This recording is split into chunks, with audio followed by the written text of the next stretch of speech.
Hi, welcome to my channel fifty 50.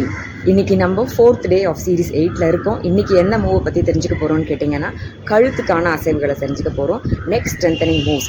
இதில் 2 different exercise சொல்லித்தரப்போகிறேன். எக்ஸசைஸ்ன்னு கூட சொல்ல வேண்டாம், மூவ்ஸ்ன்னு தான் சொல்ல முடியும். 2 டிஃப்ரெண்ட் மூவ்ஸ் சொல்லித்தரப்போகிறேன். அது என்னென்னு கேட்டிங்கன்னா, ஹெட்டை வந்து புஷ் பண்ணி ரெசிஸ்ட் பண்ணணும். அதாவது 2 கைகளால் பின்னாடி கையை வச்சுட்டு தலையை கொஞ்சம் முன்னாடி தள்ளணும். ஆனால் முன்னாடி தள்ள விடாமல் தலையை பின்னாடி கைக்கு மேலே தள்ளணும். ஸோ இதுதான் ஒரு மூவ். அடுத்த மூவ் என்னென்னு கேட்டிங்கன்னா, சீக்ஸ் புஷ் அண்ட் ரெசிஸ்ட். அதாவது கையை கன்னத்துக்கு சைடில் வச்சுட்டு இதை தள்ளணும். ஆனால் தள்ள விடாமல் முகத்தை கைக்குள்ளே தள்ளணும். இது பண்ணுறதால என்ன பெனிஃபிட்ஸ்னால், நிறைய பெனிஃபிட்ஸ் இருக்குது. பண்ணி முடிச்சதுக்கப்புறம் சொல்கிறேன். இப்போ நான் பண்ணி காமிக்கிறேன், நீங்கள் அதை பாருங்கள். Okay, stay tune. So first move கழுத்து ஸ்ட்ரென்தன் பண்ணுறதுக்கு என்னென்னு கேட்டிங்கன்னா, ஹெட்டை புஷ் அண்ட் ரெசிஸ்ட். அழுத்தமும் கொடுக்கணும். அழுத்தம் கொடுக்கறத தடுத்து நம்ம அந்த பாயிண்ட்டை பின்னாடி கொண்டு போகணும். சரியா? பண்ணி காமிக்கிறேன். ஃபஸ்ட்டு ஸ்ட்ரெயிட்டாக பண்ணி காமிக்கிறேன், அதுக்கப்புறம் பின்னாடியும் ஃபோக்கஸ் பண்ணுறேன். ஓகே, 2 கையை இப்படி தலைக்கு பின்னாடி வச்சுக்கோங்க. வச்சுட்டு தலையை ஃப்ரண்ட்டில் புஷ் பண்ணுங்கள் கையால். ஆனால் அதை புஷ் பண்ணுறத நிறுத்துறதுக்கு தலையை நீங்கள் ஸ்டிஃபாக வச்சுக்கோங்க. அதாவது முன்னாடி கழுத்து வராத மாதிரி தலையை பின்னாடி கொண்டு போக ட்ரை பண்ணணும். அதுதான் இந்த ஒரு பாயிண்டில் தலை முன்னாடியும் போகாது பின்னாடியும் போகாது, ஒரு பாயிண்டில் அப்படியே நிற்கும். ஸோ அந்த பாயிண்ட்டை நீங்கள் தெரிஞ்சுட்டு அதே இடத்துல கொஞ்சம் நேரம் ஹோல்ட் பண்ணணும். ஓகே, பாருங்கள், வச்சுட்டேன்னா தள்ளுறேன், ஆனால் தள்ள விடாமல் தலையை பின்னாடி தள்ளுவேன். ஸோ இந்த பாயிண்ட் எனக்கு தெரியும் போது அந்த பாயிண்ட்டில் அப்படியே ஹோல்ட் பண்ணி ஒரு 15 செகண்ட்ஸ் நிறுத்திக்கணும். ஓகே, 15 கவுண்ட்ஸ் பண்ணிக்கோங்க, இல்லை டைமர் செட் பண்ணிக்கலாம். அப்புறம் ரிலீஸ் பண்ணுங்கள். ஓகே, இது பண்ணும்போது நெக்கு ஸ்ட்ரெயிட்டாக வச்சுக்கோங்க. தள்ளும்போது தலையை கீழே இறக்காதீங்க, இல்லை சின் டக் பண்ணாதீங்க, இல்லை கழுத்தை வந்து லூஸாக விட்டுறாதீங்க. இப்போ இதையே பேக்லேருந்து பாருங்கள். கையை தலையில் வச்சுக்கணும். புஷ் பண்ணுறேன், ஆனால் கீழே தலையை கவுறாமல் பின்னாடியும் புஷ் பண்ணுறேன். அப்படியே ஒரு 15 செகண்ட்ஸ் ஹோல்ட் பண்ணிக்கிறேன்.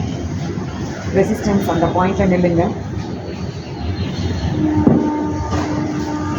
ரிலாக்ஸ் பண்ணிக்கலாம். அவ்வளோ. சைடில் பார்க்கலாமா?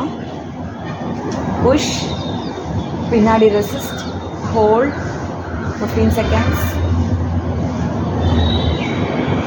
Relax. Okay, second move next strengthening என்னென்னு கேட்டிங்கன்னா, சீக்ஸ் புஷ் ரெசிஸ்ட். இந்த கையால் தலையை இப்படி தள்ள பார்க்கணும். ஆனால் தலை என்ன பண்ணணும்னா, தள்ள விடாமல் கைக்கு அகெயின்ஸ்டாக இந்த பக்கம் போக பார்க்கணும். அப்போ ஒரு பாயிண்டில் கழுத்து இப்படியும் போகாது இப்படியும் போகாது, அந்த ரெசிஸ்டன்ஸ் பாயிண்ட்லேயே நிற்கணும். ஒரு 15 செகண்ட்ஸ் பண்ணுவோமா? பாருங்கள், ரைட் சைடு ஃபஸ்ட்டு பண்ணுறேன். கழுத்தை தள்ள பார்க்குறேன், ஆனால் கழுத்து தள்ள விடாமல் இந்த பாயிண்டில் 15 செகண்ட்ஸ் வைக்கிறேன். Okay, relax. கழுத்து கொஞ்சம் பெயின் உங்களுக்கு ஃபீல் ஆகும். இப்போது இந்த பக்கம் சீக்ஸ் பண்ணலாம். சீக்ஸ் புஷ் அண்ட் ரெசிஸ்ட். ஓகே, வைக்கிறேன்னா இப்போ புஷ் பண்ணுறேன், ரெசிஸ்ட் பண்ணுறேன். ஓகே,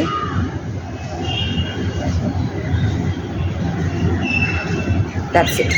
ஓகே, ஸோ எவ்வளோ சிம்பிள் மூவ் இன்றைக்கி கற்றுண்டோம். அதோட பெனிஃபிட்ஸும் தெரிஞ்சுட்டா கட்டாயம் பண்ணுவோம்.